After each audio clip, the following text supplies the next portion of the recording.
Malam ini, kita mulai kisah tentang Nusantara. Sebelum kamu bersandar dan hanyut dalam cerita ini, sempatkan sebentar untuk menekan like dan subscribe, tapi hanya kalau kamu benar-benar menikmati suasana di sini. Dan aku ingin tahu, kamu biasanya ngapain sambil mendengarkan kisah seperti ini? Menyeduh teh hangat, menggambar di buku sketsa, atau sekadar berbaring di kamar ditemani suara kipas yang berputar lembut? Tolong tulis di kolom komentar beserta jam berapa kamu mendengarkan cerita ini. Aku senang membacanya sambil membayangkan suasana di tempatmu. Sekarang, redupkan lampu, biarkan udara malam membawa ketenangan ke dalam kamar. Tarik napas pelan. Mari kita tenangkan pikiran dan perlahan menyelami jejak masa silam tentang mitologi dan orang-orang Nusantara yang terlupakan. Ada sesuatu yang magis tentang keheningan malam. Saat dunia di luar mulai tertidur, suara masa lalu kadang terasa lebih dekat. Seolah angin malam membawa kembali bisikan dari zaman yang jauh, suara-suara yang nyaris lenyap, tapi belum sepenuhnya hilang. Nusantara, sebuah nama yang begitu luas, seperti sayup suara ombak yang tak pernah berhenti. Sebuah kata yang menyimpan ribuan cerita. Cerita yang lahir dari laut, dari tanah, dari langit. Namun di antara semua kemegahan sejarah, ada yang pelan-pelan memudar. Orang-orang yang tak pernah masuk ke buku, kisah-kisah yang tak lagi dibacakan, dan mitologi yang dulu hidup dalam nyanyian, kini tersisa hanya sebagai gumaman samar di sudut-sudut desa. Malam ini kita tidak akan bicara tentang raja atau kerajaan besar. Kita akan berbicara tentang mereka, orang-orang kecil yang menjaga kisah, yang menenun legenda dari kehidupan sehari-hari, dan yang perlahan menghilang tanpa sempat meninggalkan nama. Bayangkan suatu malam berabad-abad lalu, di sebuah desa di tepi hutan, orang-orang berkumpul di bawah sinar bulan. Anak-anak duduk berdekatan, sementara para orang tua menyalakan obor dari batang kelapa kering.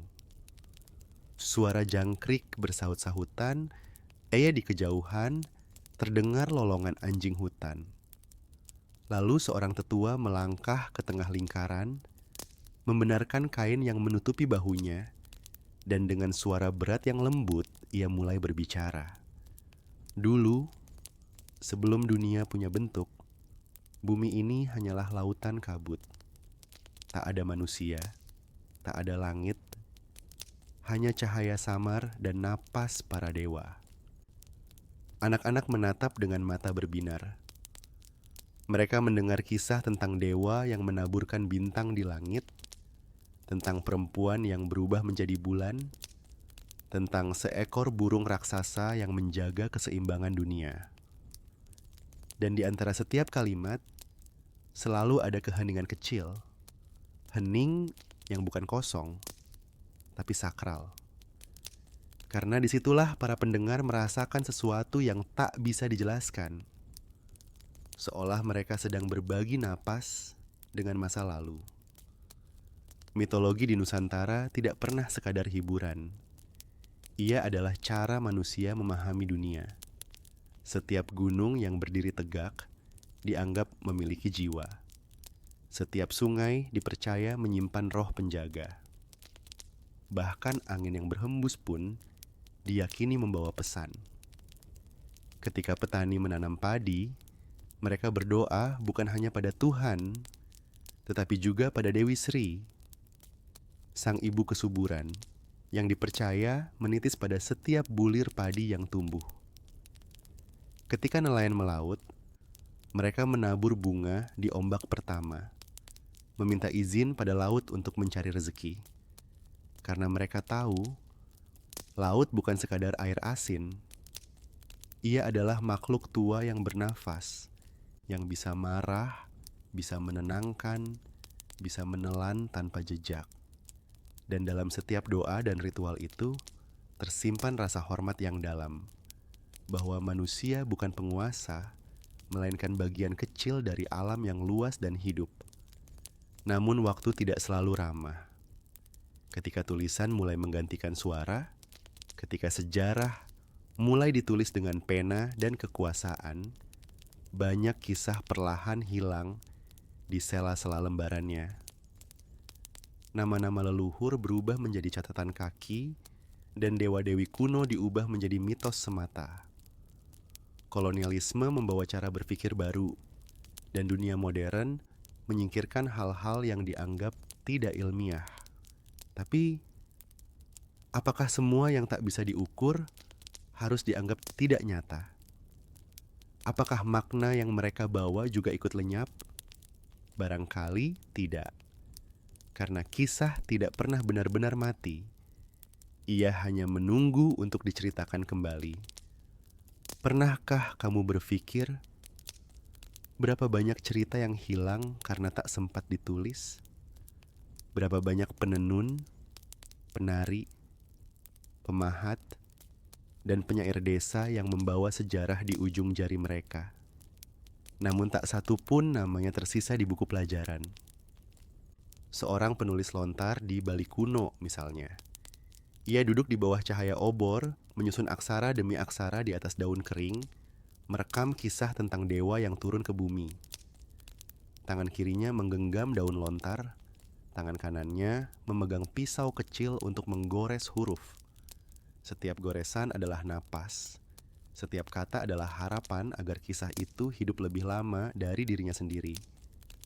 Atau seorang penari di pedalaman Jawa yang setiap gerakannya diwariskan dari ibunya. Ia tidak tahu arti semua gerakan itu, tapi tubuhnya mengingat. Seperti ingatan purba yang menolak hilang.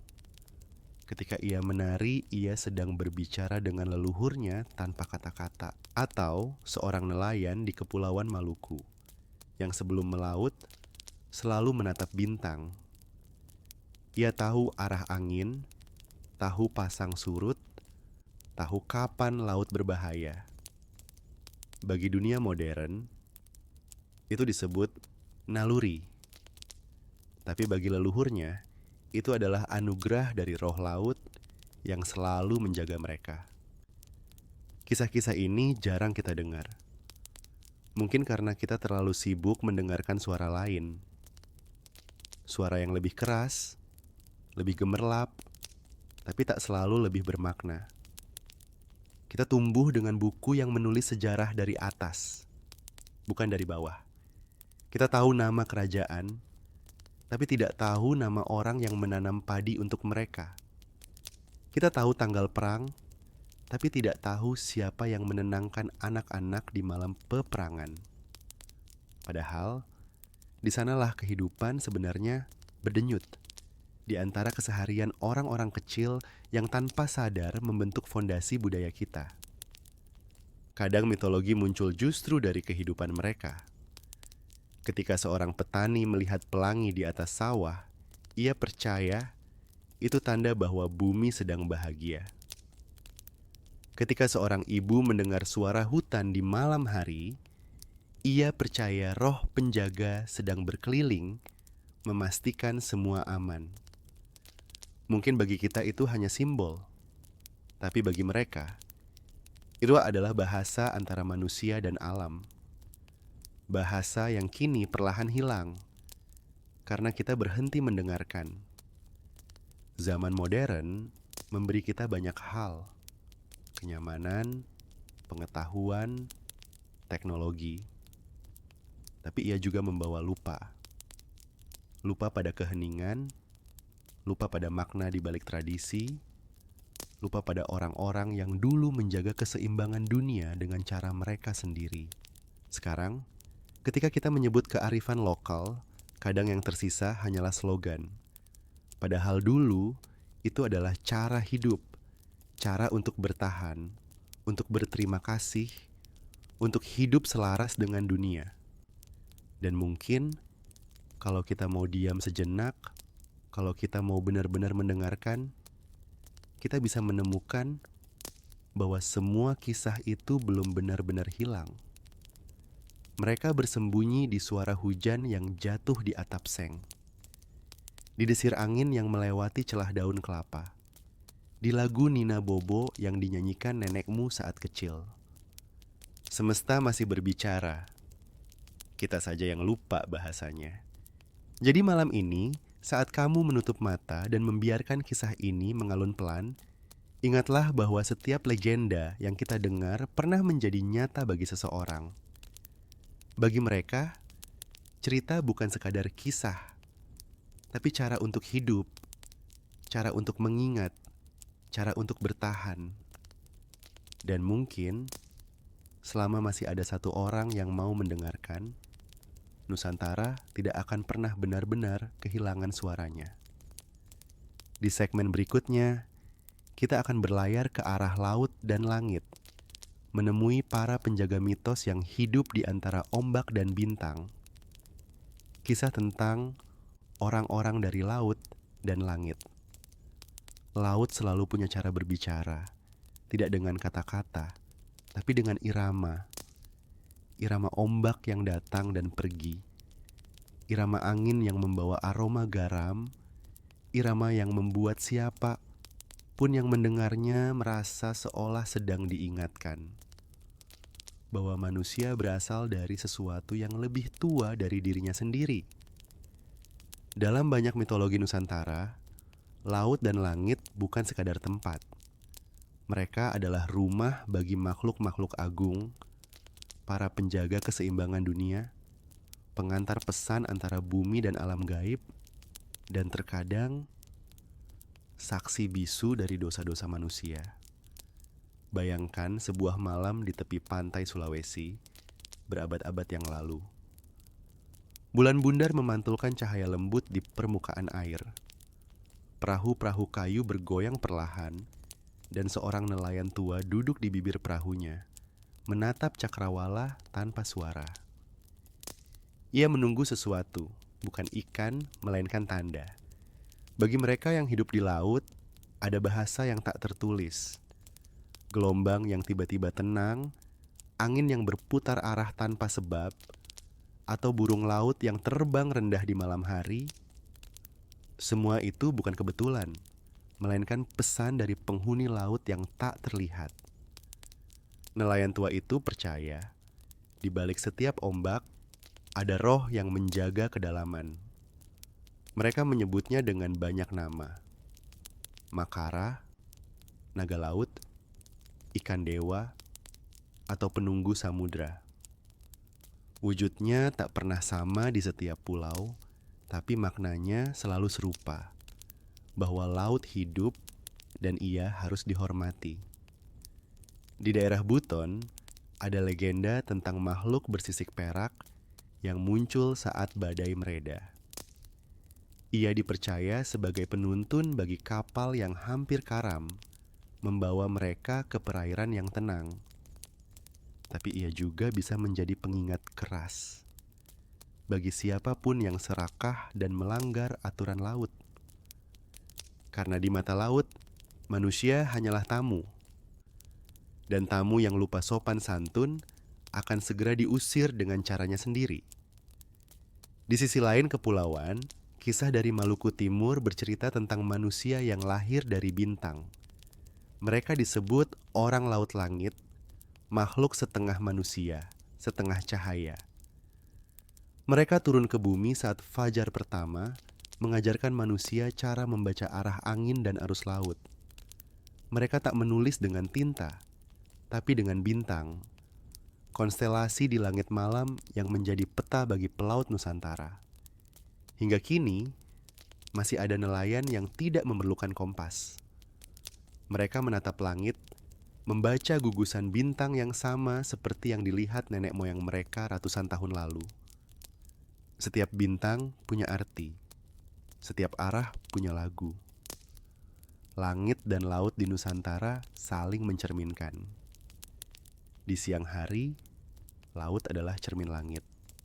Tapi di malam hari, langitlah yang menjadi laut baru. dengan bintang-bintang sebagai kapal yang berlayar sunyi di kegelapan. Dalam pandangan leluhur, langit tidak jauh, melainkan lapisan tipis yang bisa disentuh dengan doa.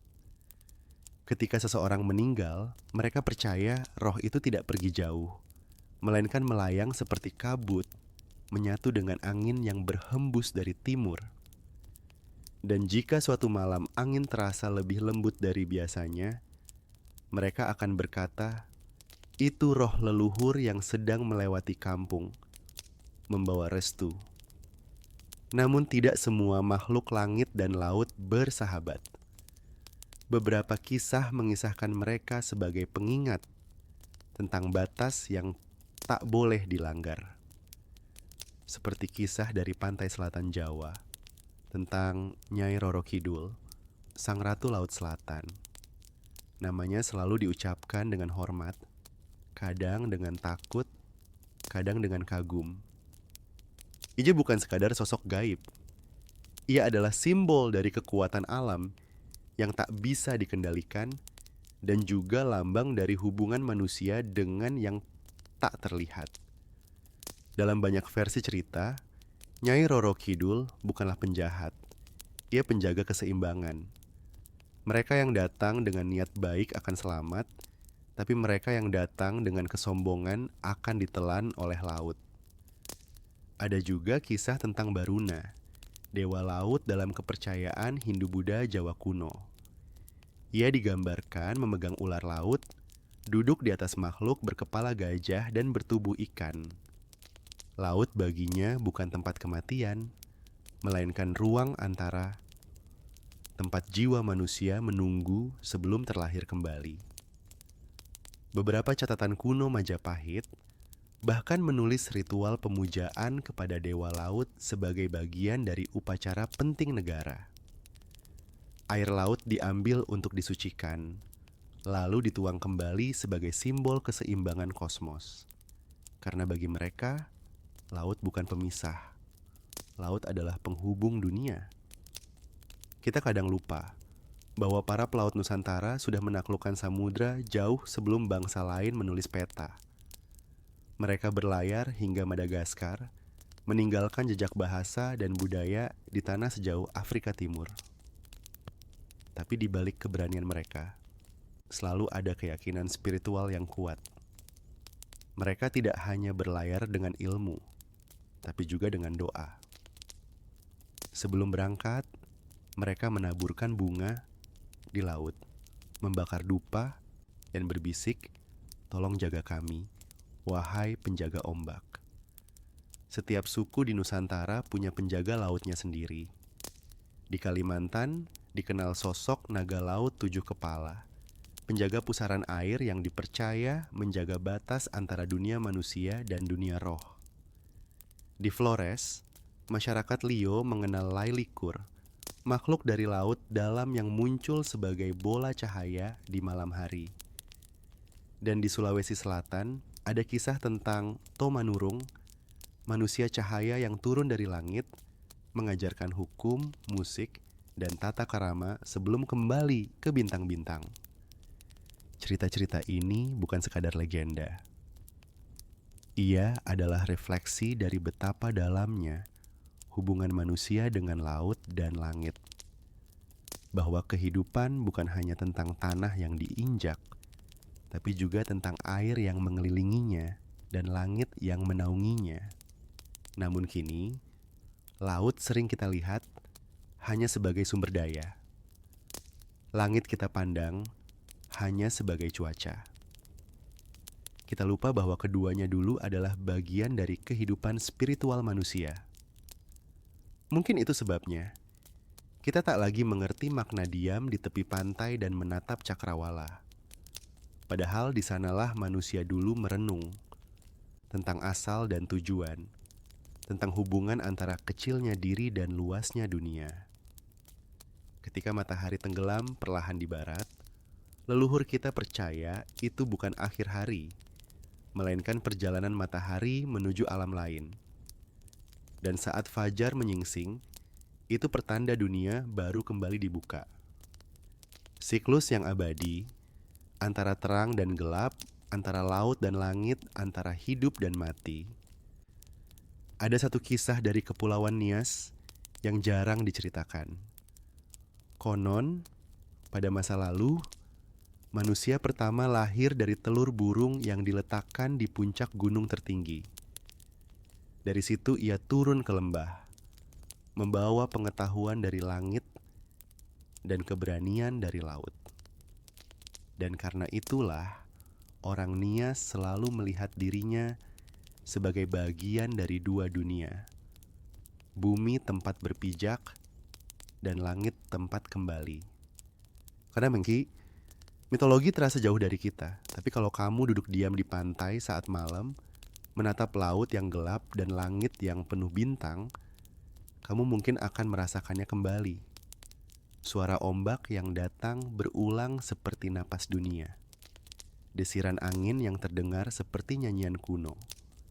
Dan di balik semuanya, rasa kecil tapi damai. Karena kita menyadari bahwa manusia hanyalah bagian kecil dari cerita yang lebih besar. Jadi malam ini, saat kamu memejamkan mata dan mendengar suara laut di kepalamu, ingatlah bahwa laut dan langit bukan dua dunia yang terpisah.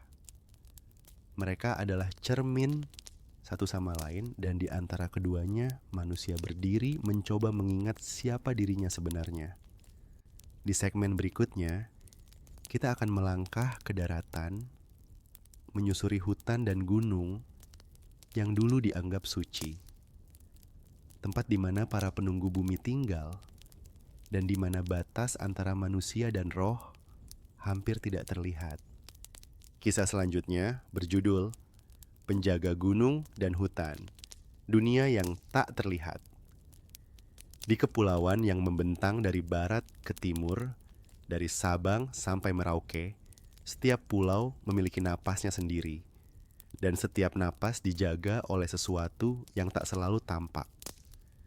Sebelum tulisan mengenal kertas, sebelum doa-doa diucapkan dalam bahasa Sanskerta atau Arab, orang-orang Nusantara telah berbicara dengan dunia yang tak terlihat.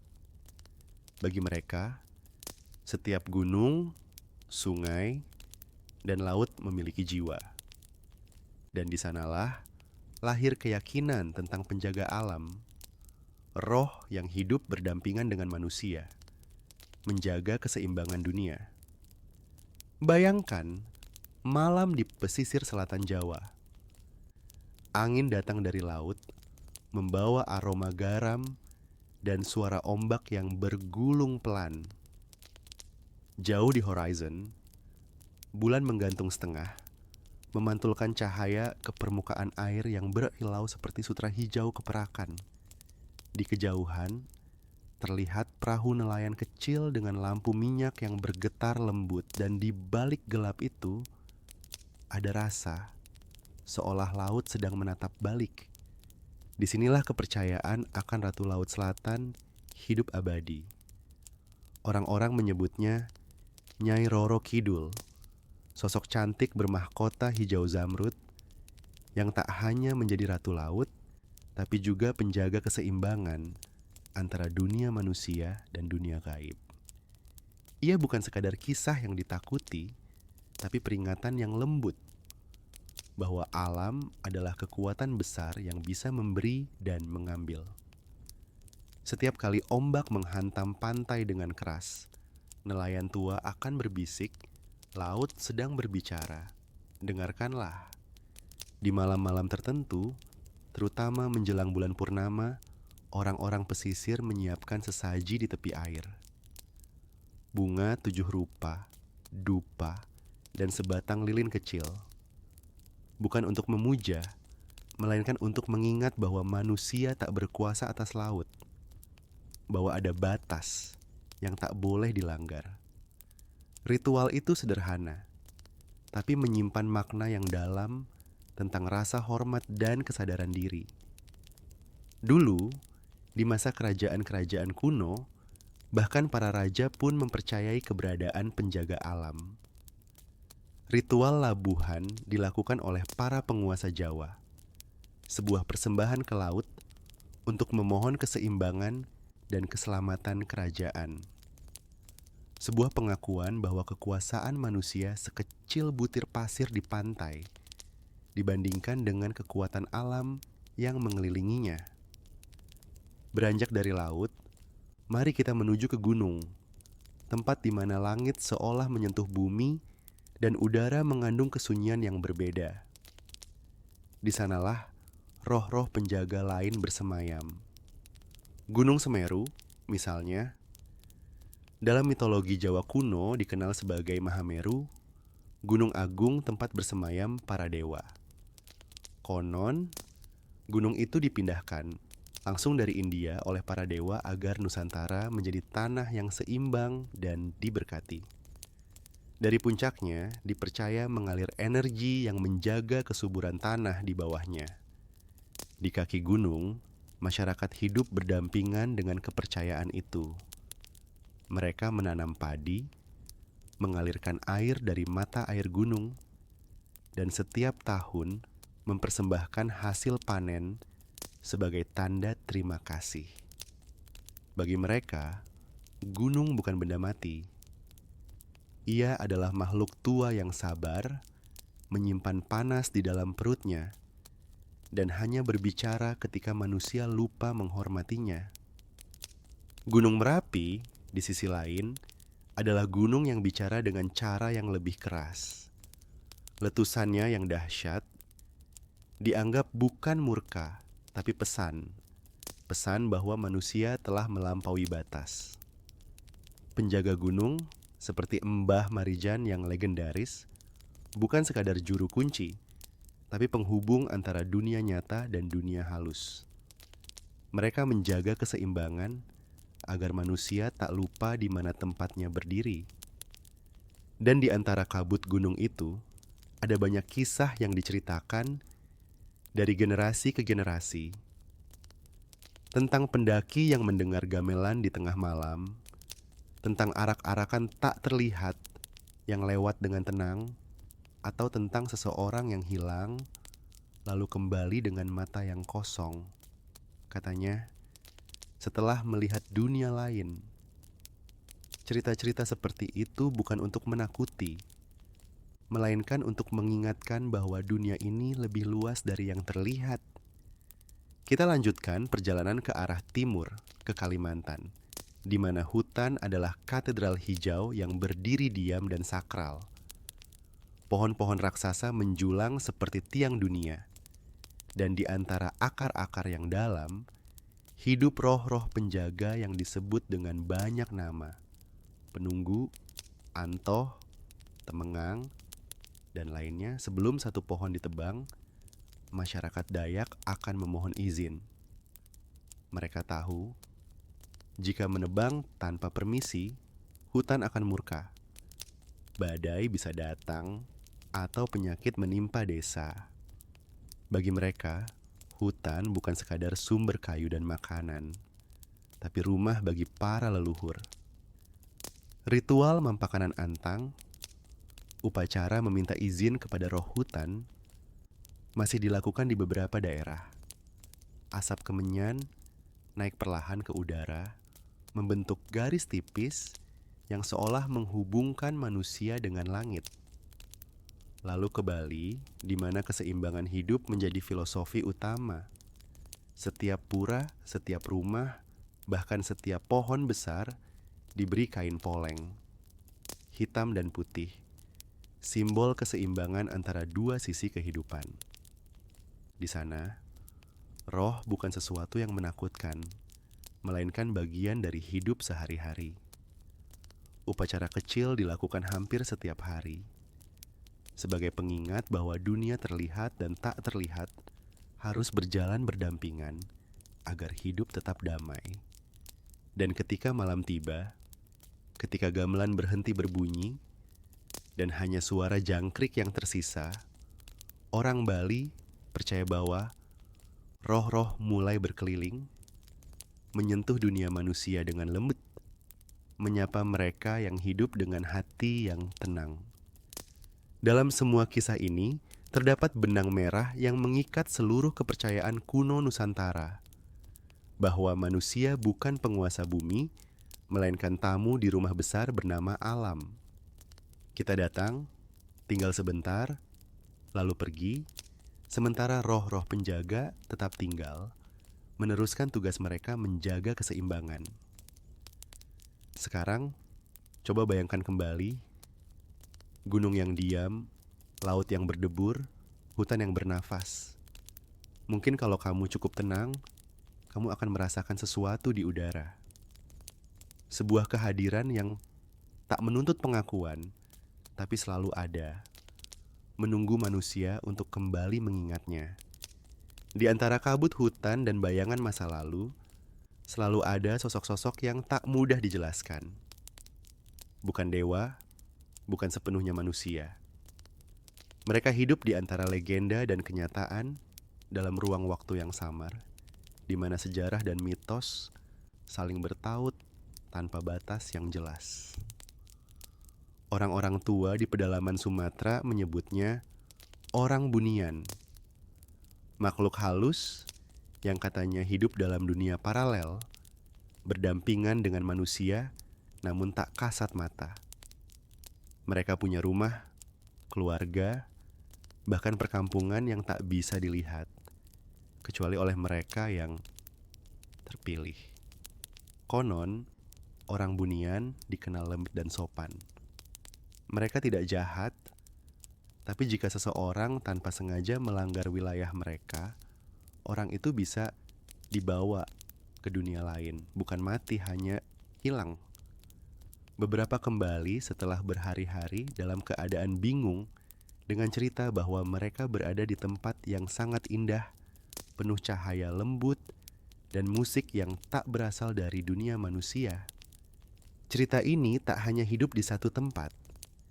Di Kalimantan ada kisah tentang orang Keben yang dipercaya sebagai penjaga hutan dan sungai. Sementara di Sulawesi, masyarakat Bugis mengenal Tomanurung, manusia yang turun dari langit membawa ilmu dan peradaban bagi manusia. Mereka dianggap leluhur yang pertama kali mengajarkan adat dan hukum. Kisah-kisah ini menunjukkan satu hal. Di masa lalu, batas antara manusia dan makhluk gaib begitu tipis. Manusia tidak merasa di atas mereka, melainkan bagian dari satu kesatuan besar yang saling berhubungan. Mari kita bergerak ke timur, ke tanah Papua, tanah yang penuh misteri dan kehidupan purba. Di sana, beberapa suku masih percaya pada keberadaan makhluk bayangan, roh yang meniru bentuk manusia, namun tak memiliki suara. Beberapa peneliti modern menganggapnya sebagai interpretasi spiritual atas pertemuan dengan kelompok manusia kuno yang telah punah. Mungkin jejak Homo floresiensis, manusia kecil dari Flores, yang disebut juga Ebu Gogo. Ebu Gogo dikenal dalam cerita rakyat Flores sebagai makhluk pendek berbulu, gemar meniru perilaku manusia, kadang membantu, kadang mencuri hasil panen. Bagi penduduk lokal, mereka bukan legenda kosong. Cerita tentang Ebu Gogo dituturkan dengan nada yang serius, seperti membicarakan tetangga yang tinggal di desa seberang, bukan makhluk fiktif. Dan yang paling menarik, di beberapa gua tua di Flores, arkeolog memang menemukan tulang belulang manusia kecil, tinggi hanya sekitar 1 meter, dengan ciri-ciri anatomi yang sangat berbeda dari manusia modern. Ilmuwan menyebut mereka Homo floresiensis, tapi bagi masyarakat setempat, itulah bukti bahwa cerita nenek moyang mereka bukan sekadar dongeng. Kita berpindah lagi ke bagian utara, ke tanah Minahasa, Sulawesi. Di sana dikenal sosok Opo-Opo, roh penjaga leluhur yang bisa menyerupai manusia, bahkan berinteraksi dengan mereka dalam mimpi. Dalam tradisi Minahasa, ada keyakinan bahwa sebelum manusia lahir di dunia, jiwanya sudah dikenal oleh para Opo-Opo. Maka, kematian bukan akhir, melainkan pulang ke rumah asal. Kisah semacam ini juga ada di Toraja, di mana kematian dianggap sebagai perjalanan panjang menuju dunia roh. Mayat tidak langsung dimakamkan, melainkan disimpan di rumah selama berbulan-bulan, disertai doa, musik, dan persembahan. Bukan karena kesedihan, tapi sebagai bentuk penghormatan dan keyakinan bahwa roh masih tinggal di rumah. Dalam keheningan malam, mereka percaya roh itu masih mendengarkan percakapan keluarga, masih mencium aroma dupa, masih mengingat setiap tawa dan air mata. Di sini, kita melihat sesuatu yang luar biasa. Orang-orang Nusantara kuno tidak melihat dunia gaib sebagai ancaman, melainkan sebagai bagian dari keluarga besar manusia. Hubungan itu bukan didasari rasa takut, melainkan penghormatan dan keseimbangan. Namun, seiring waktu, modernisasi mulai mengubah cara pandang manusia. Hutan dibuka, gunung dieksploitasi, dan mitos perlahan dipinggirkan sebagai cerita takhayul.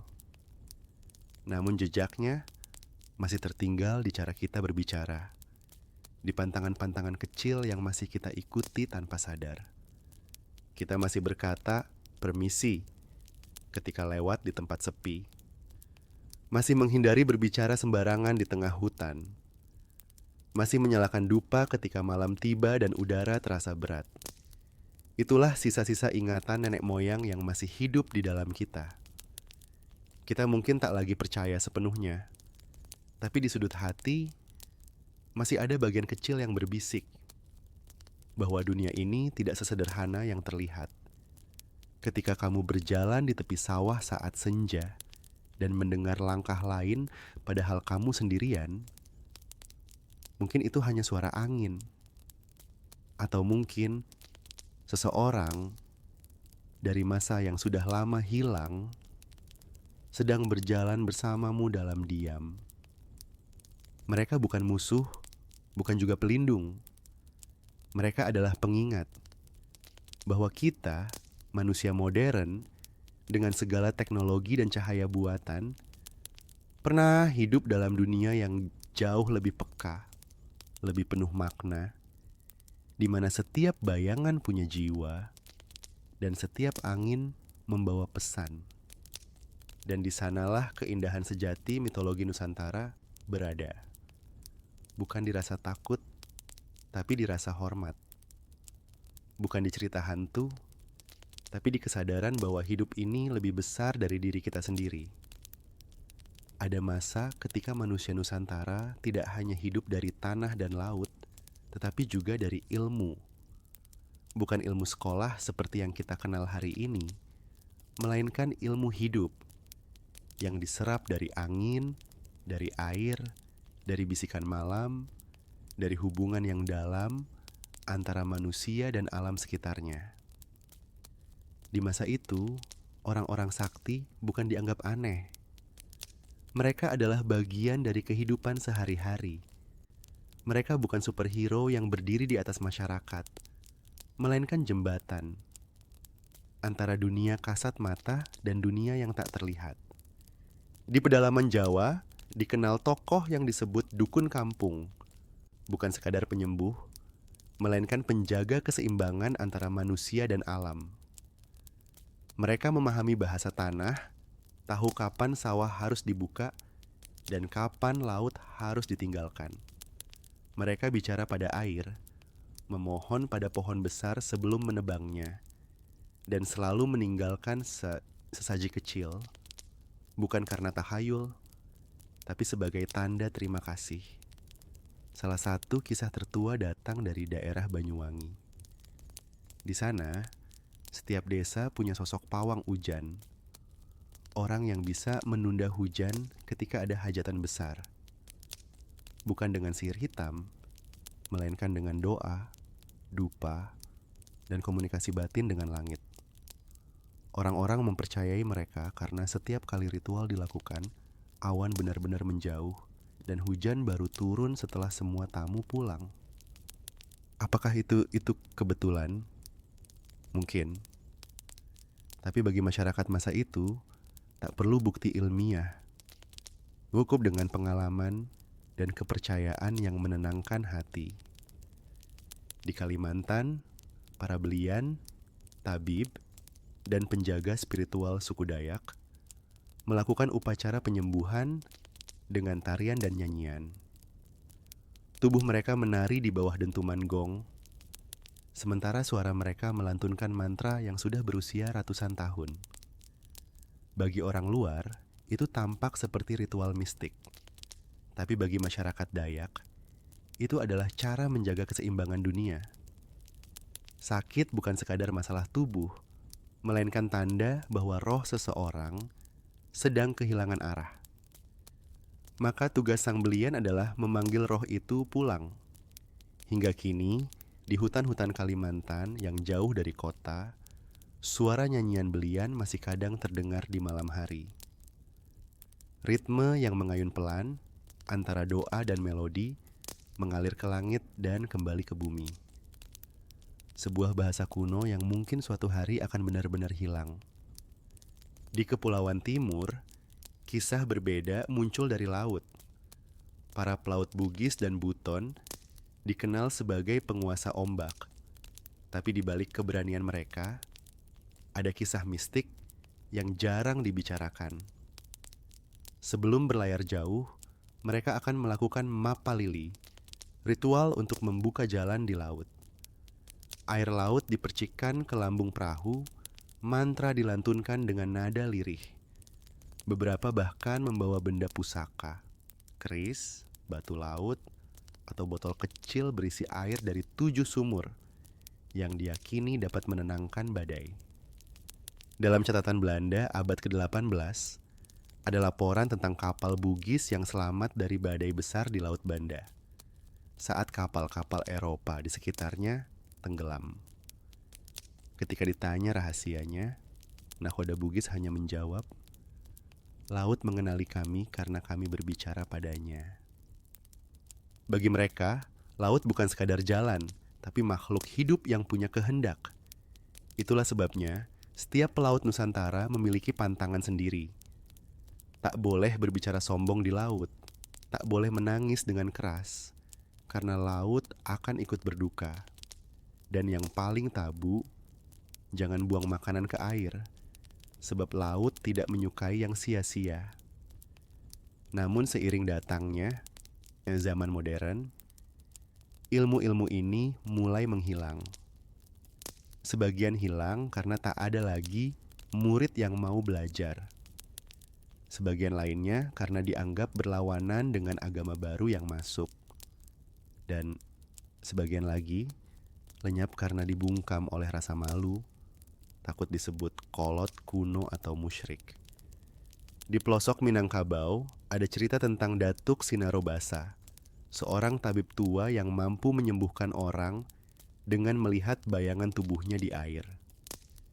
Ilmunya konon berasal dari roh air yang menampakkan diri kepadanya di masa muda. Tapi ketika ia meninggal, tidak ada yang mau mewarisi ilmunya. Anak-anaknya sudah bersekolah, percaya pada sains dan logika modern.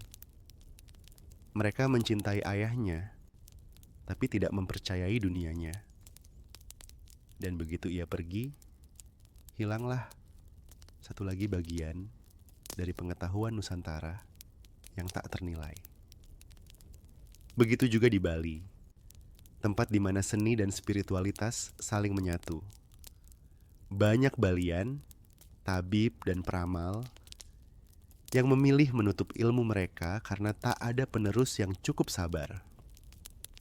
Sebab belajar ilmu tua tidak bisa cepat. Butuh bertahun-tahun tapa, meditasi, dan pengendalian diri. Dan di dunia yang serba cepat seperti sekarang, siapa yang masih punya waktu untuk itu? Meski banyak yang hilang, beberapa tradisi masih bertahan, meski dalam bentuk yang lebih sederhana. Di pesisir utara Jawa, masih ada orang yang menabur bunga dan berdoa di laut pada bulan Suro. Di pedalaman Sunda, masih dilakukan hajat lembur, ritual untuk mengucap syukur pada bumi. Dan di Aceh, nelayan masih menyebut doa sebelum menarik jaring, memohon agar tidak menyakiti penghuni laut. Kita mungkin menyebutnya adat, tapi sejatinya itu adalah bentuk komunikasi dengan alam yang diwariskan turun-temurun. Sebuah sisa bahasa spiritual yang bertahan di tengah modernitas. Bahasa yang tanpa kata, namun penuh makna. Ketika kita berjalan di hutan dan tiba-tiba merasa tenang, atau menatap laut dan merasa kecil, mungkin di sanalah sisa-sisa ilmu lama itu masih hidup. Ia tidak mati, hanya tidur di dalam jiwa manusia, menunggu untuk diingat kembali. Jika kita renungkan, lenyapnya para penjaga dan orang sakti Nusantara bukan hanya kehilangan tokoh, tapi juga kehilangan cara berpikir. Dulu, manusia tidak memisahkan spiritual dari alam.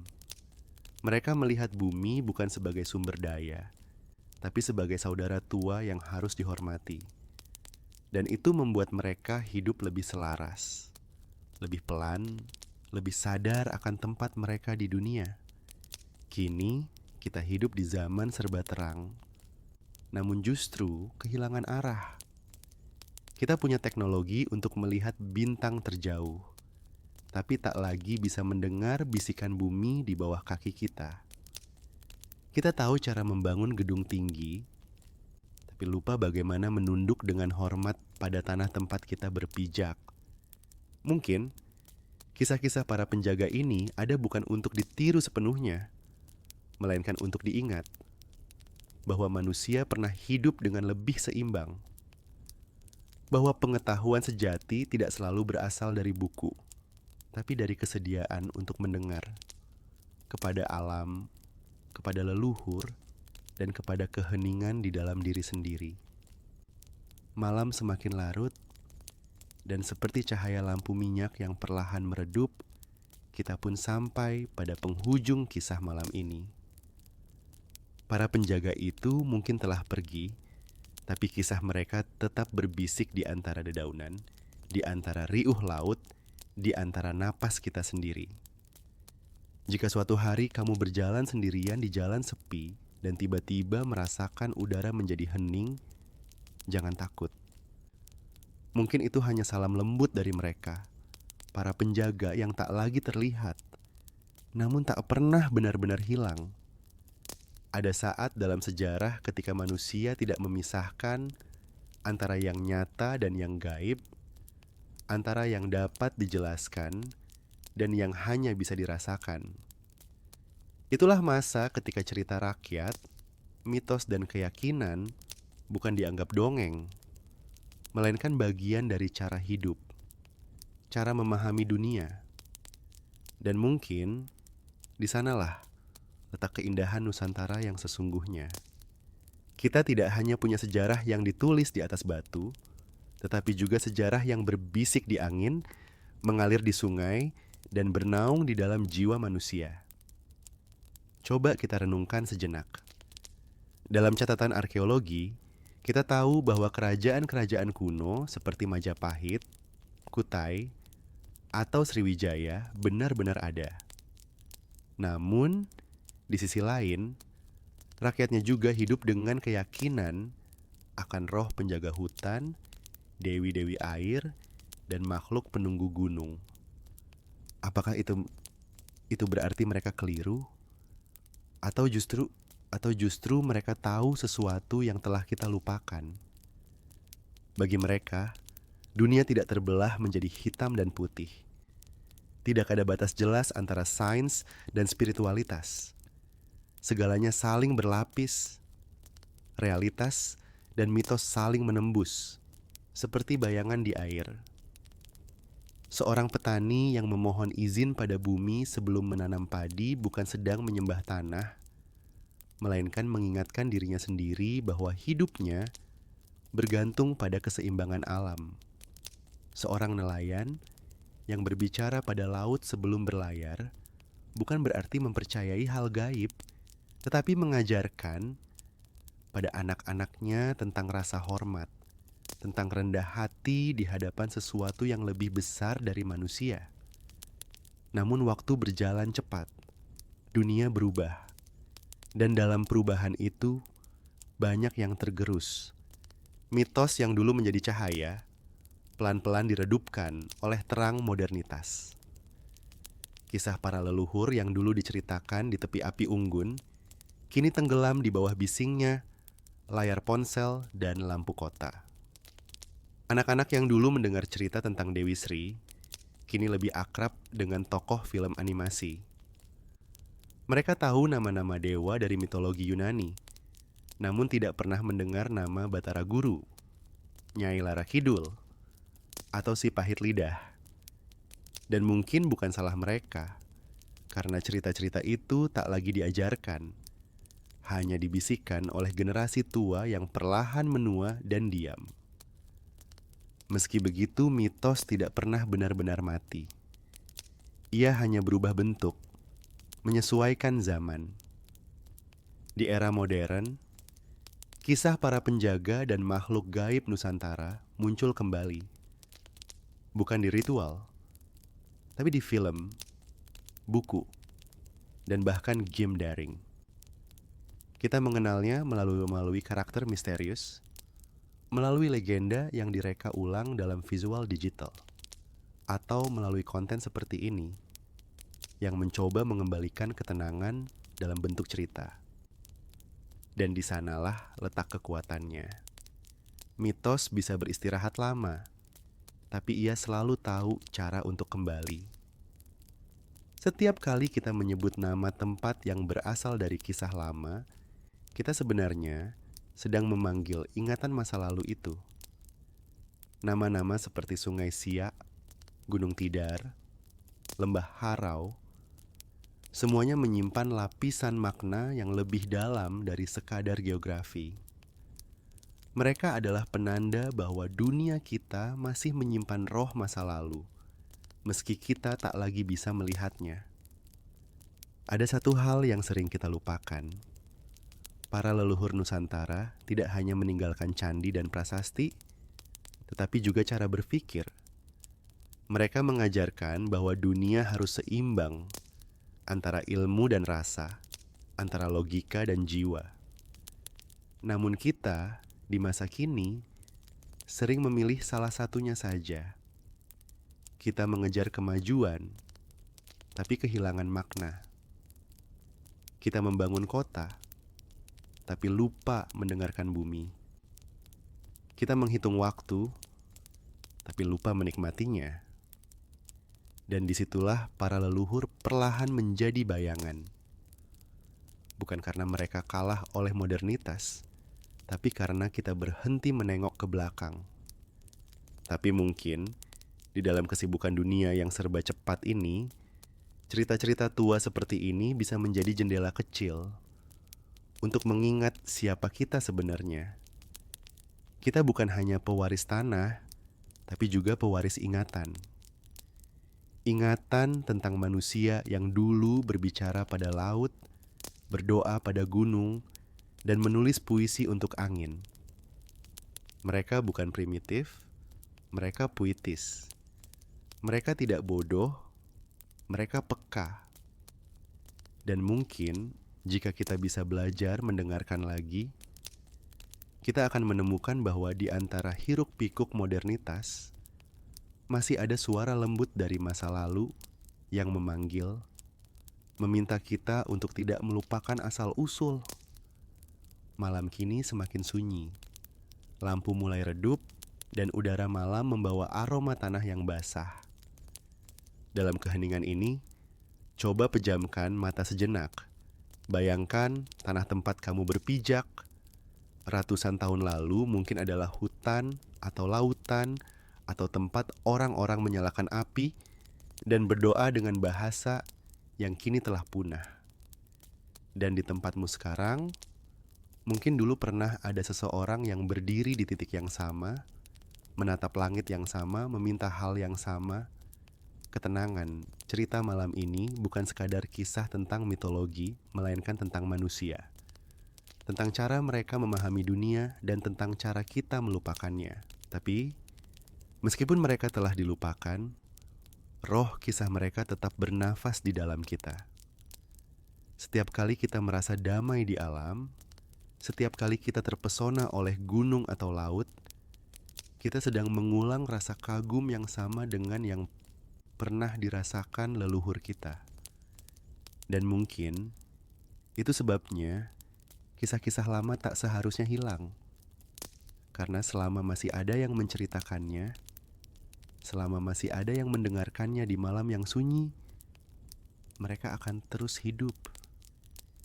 Jadi malam ini, saat kamu perlahan memejamkan mata, biarkan bayangan masa lalu itu menemanimu. Bukan untuk menakuti, tapi untuk menenangkan. Karena di antara suara malam dan desiran kipas ada bisikan halus dari para leluhur. Kita tidak pernah benar-benar pergi. Malam perlahan menua. Kipas di sudut kamar masih berputar, mengalirkan udara yang dingin dan stabil, seolah ikut mendengarkan.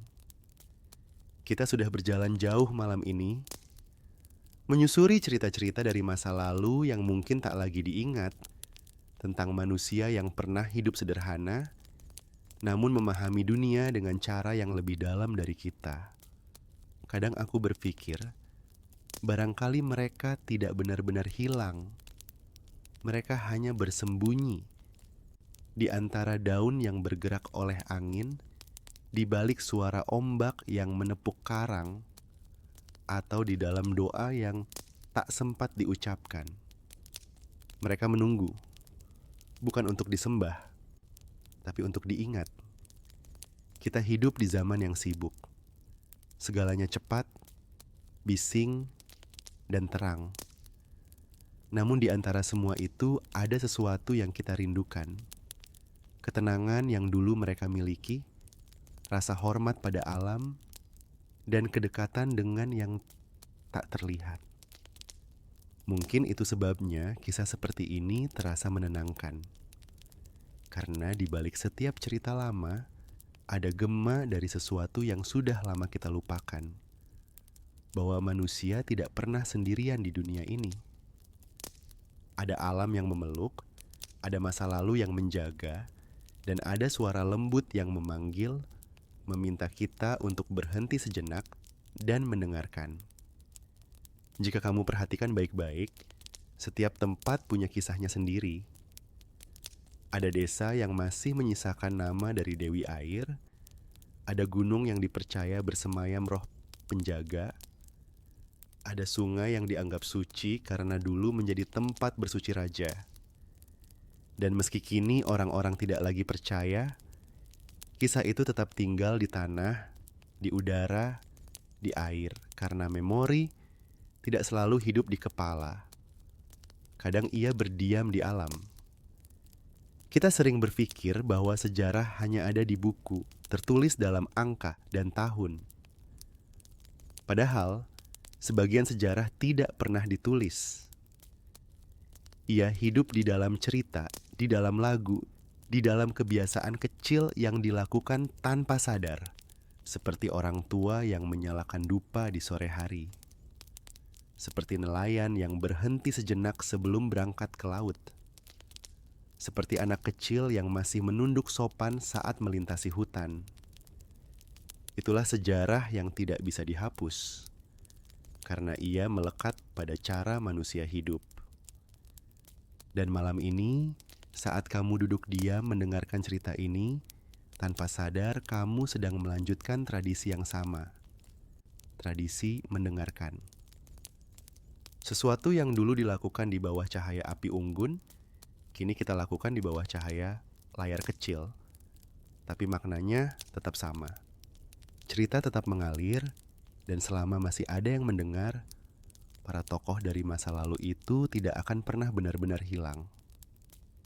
Jadi, sebelum kamu memejamkan mata malam ini, tarik napas pelan. Bayangkan para leluhur yang dulu menatap langit malam yang sama. Bayangkan tangan-tangan mereka yang menanam padi, membangun candi, atau menulis aksara di atas lontar. Mereka tidak tahu nama kita, Tapi mungkin mereka tahu bahwa suatu hari akan ada seseorang yang mencoba mengingat mereka lagi. Dan malam ini, kamu sudah melakukannya. Sekarang biarkan pikiranmu tenang. Biarkan semua suara dari masa lalu perlahan menjauh, seperti ombak yang surut ke laut. Karena di antara diam dan tidur, ada ruang kecil di mana sejarah dan mimpi bertemu. Dan di sanalah mereka, orang-orang Nusantara yang terlupakan, masih menunggu, masih menjaga, masih hidup di dalam kisah. Terima kasih sudah menemani malam ini. Semoga kisah ini membuatmu merasa lebih dekat, bukan hanya dengan masa lalu, tapi juga dengan dirimu sendiri. Selamat beristirahat, dan sampai bertemu di kisah berikutnya di Ngantuk Bareng Sejarah.